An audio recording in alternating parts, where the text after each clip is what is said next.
Once again, this is Stan Hustad with Inconvenient Ideas, because everything you think you know just might be wrong. Greetings, ladies and gentlemen. Once again, this is Stan Hustad back with Inconvenient Ideas on this Monday, the 10th of August. I had the opportunity to actually take a real 5-day vacation. I mean, a real vacation. I didn't watch any television. I didn't sit at my computer. I do confess that I did carry my phone just in case there were some emergency messages that I might have to attend to.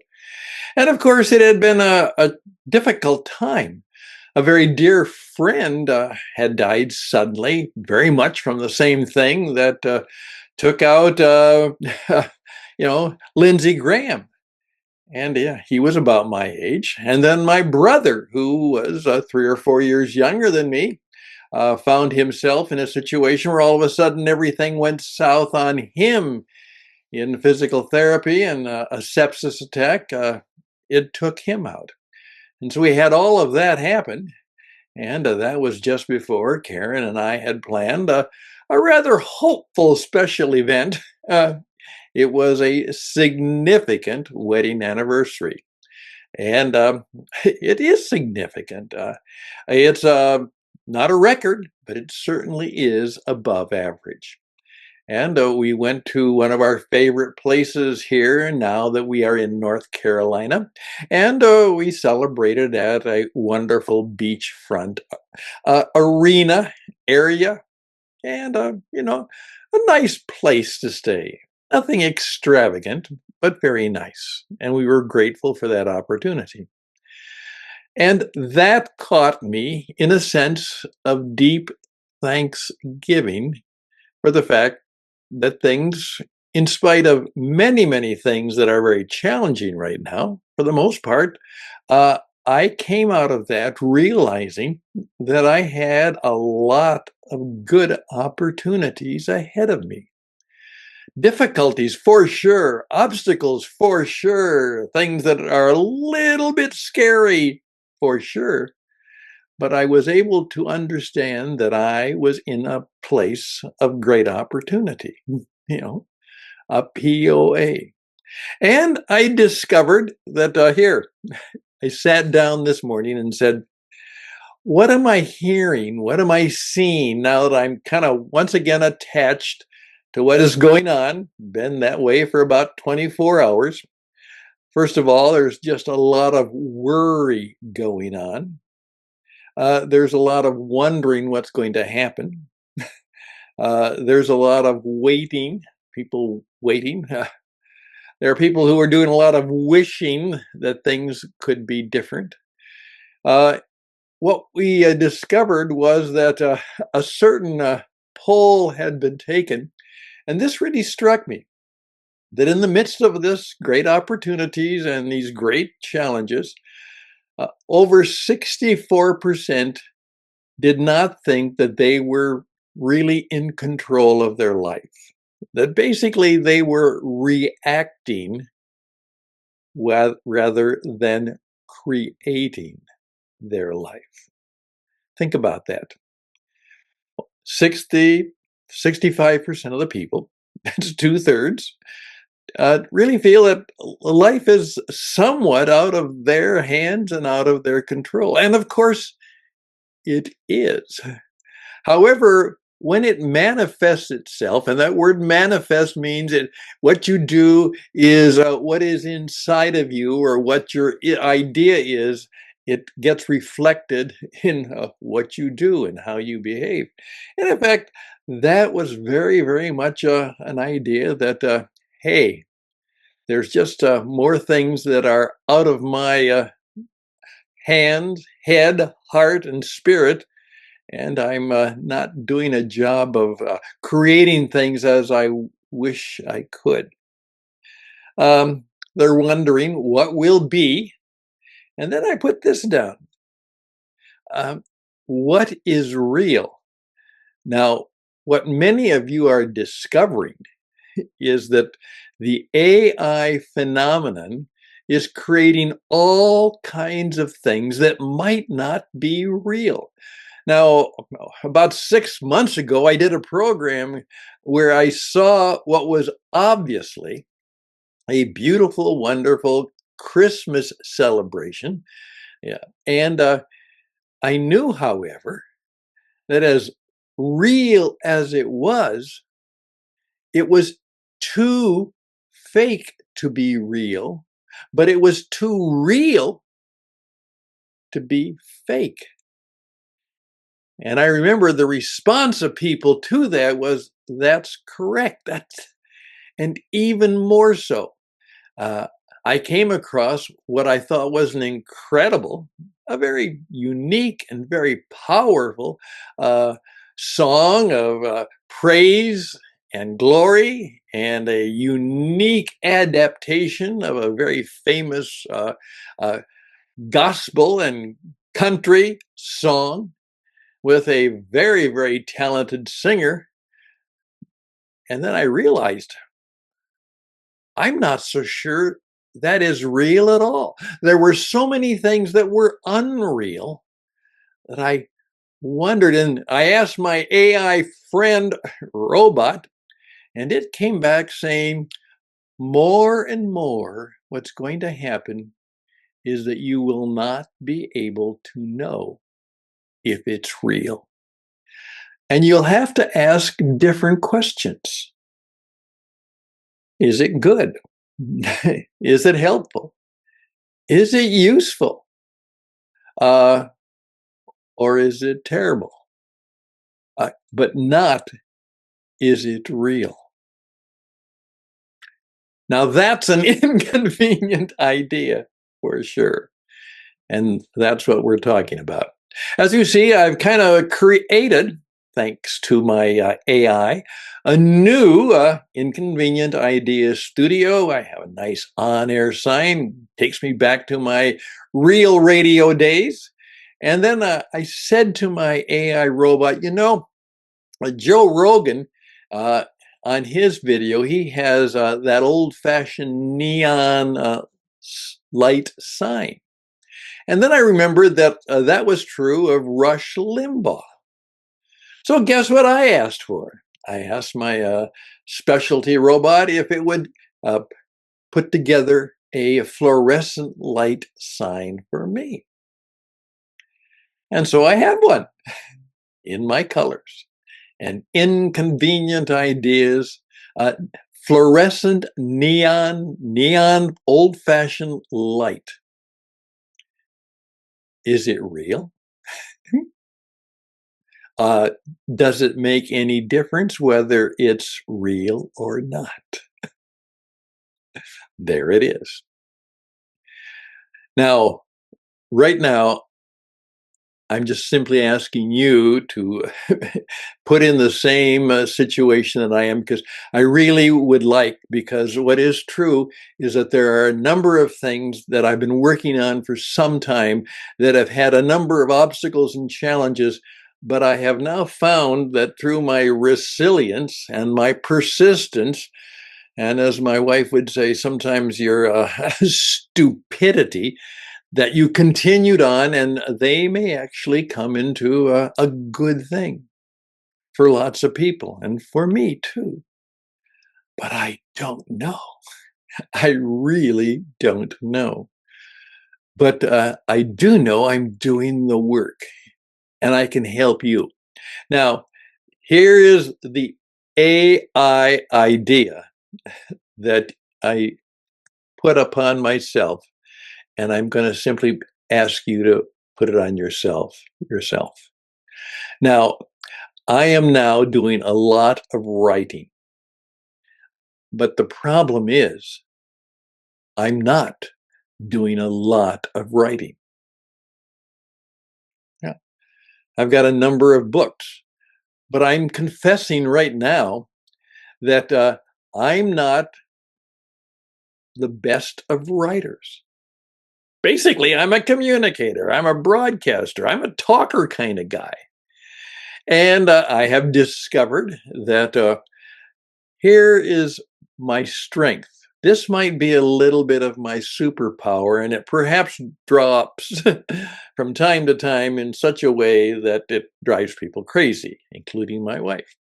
Uh, my 45, 50 years of broadcasting, I'm always looking for new ideas, and I think even creating new ideas. So, what is true is that I believe that I am really the author of ideas. But you know what? I may not be the author who writes the ideas down and presents them. I could be a, uh, you might say, an author of ideas, and my AI is the writer and the communicator and the distributor of my ideas. So I'm an AI using AI to hopefully be at my best, if not better, in what I hope to be and to do. But I also know that, as one of my friends pointed out, is that every gift that comes to you and is useful to you may not necessarily be good for you. Reminded of the gift of the Trojan horse that they thought was a gift, but the gift was the source of their destruction. And that's where a lot of us are living today. Uh, Thousands of jobs are going to be lost. They're just going to go away. In particular, I have discovered that I worked many, many years in the financial services and the insurance and the stock and investment people were my clients. And I was really good at helping them do a lot of their personal marketing. And I'm still very good at that. But here's the problem. It could be that those are middle people between an investor and a buyer and a seller, a mutual fund, a equity fund, an investment fund.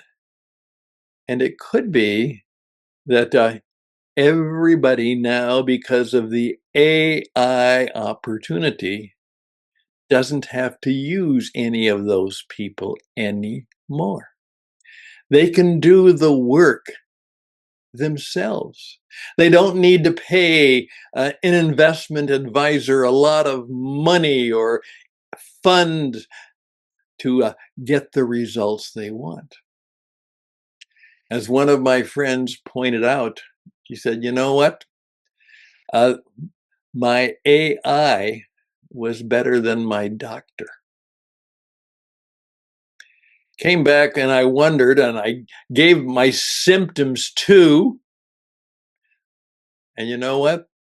They came back with a recommendation that worked. And the one that my doctor had thought might work did not.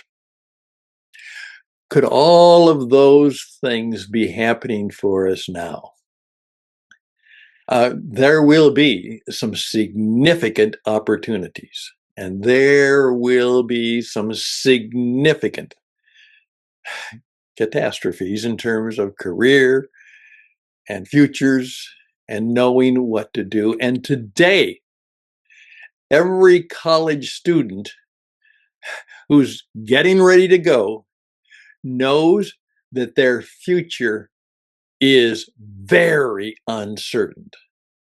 Even if they're going to take good advice now and actually take the classes that can lead to a career or lead to something worthwhile, something that's useful, and not do any of those stupid stuff that college students have been doing for many years now. They really have to do good stuff, real work. They have to learn things that can be practical and useful. But will they still be there in terms of an opportunity for them, and they don't know. I will share this, and it's very self-serving. Obviously, I've been in the business of trying to live as an entrepreneur for many years and reasonably successful at that, because every entrepreneur, if they face up to the facts, says it's reasonable. Sometimes I'm broke and sometimes I'm not. Sometimes I get it right, but often not. Okay. However, one commentator said very simply, the thing you have to learn right now, men, women, learn how to create your own personal economy. Learn how to be an entrepreneur. Not that you will be. Just like I say, just because you will not do a radio show and do a podcast, and you need to know how to do that, because it is a mass media marketing age, and you're going to have to learn how to be behind the microphone and in front of the camera. That's reality. So every young adult should go to college and say, teach me how to be a thoughtful, ethical, real entrepreneur. There's all kinds of other things, my accounting or the things that'll make me a doctor or whatever. All of those will be good things. But make sure you walk away with some idea that if I have to, or if I want to start my own personal economy, my transformational economy, actually do what I want to do with the life and live the life that I want to live. And most people don't live the life they want to live. If I want to do that, I need to be better equipped, both physically, keep my body in shape, mentally, think good things by the study and the performance skills that I gain, by the spiritual understandings that I know gird and undergird true reality. As someone pointed out, 96% of the stuff that makes up the universe we have no clue of. As one of my mentors told me, he said, here's part of the problem with personal transformation. When you really try and improve yourself, take all that personal development classes. He simply says this, you only know 25% of your true self. The reason it's so difficult to change yourself is you just don't know 75% of who you are and what you can be and what you might be. There we go. The world is beautiful, and the world is bright, and the world is bold, and it's also not. I'm Stan Hustad. Please reach out to me, because I can be very helpful to you right now in getting ready to do your own personal transformational work, which means you'll have to learn how to be and think like an entrepreneur. You're going to have to learn how to think and be a broadcaster. You're going to have to learn how to be a transformer, and you're going to have to learn how to be an AI, an author of ideas in a artificial intelligence world. And you might have to learn about what it means. That it's really, as I say, it's a 4AI world, and you better know what the 4 A's are. And remember that it's not about intelligence, it's about information. 4AI information. You're going to need to know what that world is all about. Thank you for listening. Thank you for giving me about 20 minutes of your time. And that's all I need right now. I'm Stan Houston with Inconvenient Ideas, and I'm here to help you build a business, become a world-class broadcaster, learn how to transform your life, your business, your profession, maybe even your world, and who knows, maybe the world. Reach out to me at stan@witradio.net. That's What It Takes Radio. We're here to help you do what it takes, whatever that might be. Stan, S-T-A-N, @witradio.net. That's it for Inconvenient Ideas. We'll have a lot of them coming up, and maybe some interesting ideas too. Uh, Remember, though, if it's interesting and important, it's probably also inconvenient. All the best and blessings to you. Hope to hear from you. Bye for now.